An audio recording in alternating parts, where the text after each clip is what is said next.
I noticed that Hillary Clinton and many of the people who support the welfare state, who incidentally, when they want to help black people, they want to help those black people who are doing something wrong.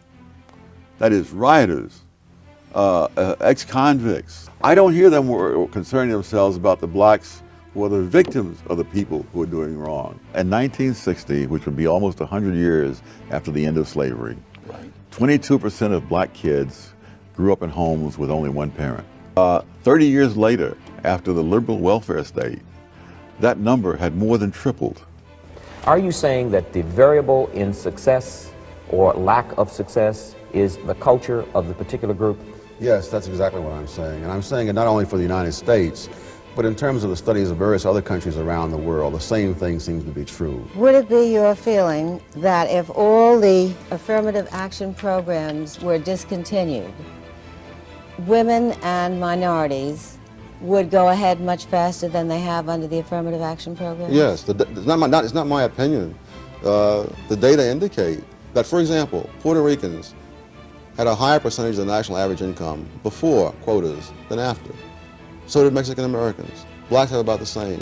The housing projects in the first half of the 20th century, during that first 100 years after slavery, did not have the high crime rates, the murder rates, the graffiti, all the rest of it. None of that was there. Let's say you're on the admissions committee at Harvard, and you're going to choose so many people. You're going to let people in for a variety of reasons. One is sheer academic merit, and let's also say that they also are African American, and that ought to be a factor in choosing from that pool. Maybe that's one of the considerations. Because what?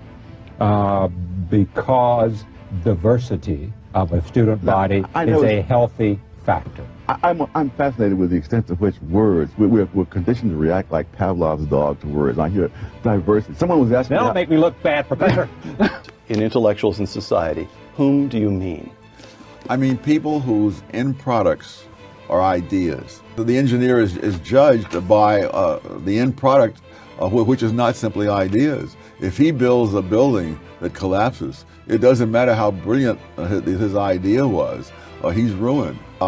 Conversely, if an intellectual who's brilliant has an idea for rearranging society, and that ends in disaster, he pays no price at all.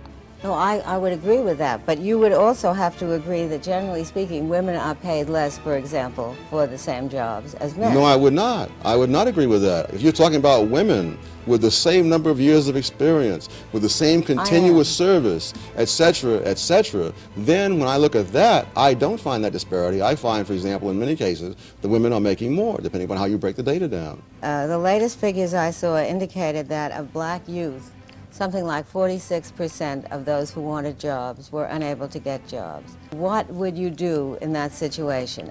I would, first of all, repeal the minimum wage law, because if you go back to, say, 1950, you find that at that time, the unemployment rate among black teenagers was a fraction of what it is today. And there certainly wasn't any less racism then than there is today. What was different was that at that time, the minimum wage law was a decade old. It was a decade of inflation, and the law hadn't been changed. So for all practical purposes, it didn't exist.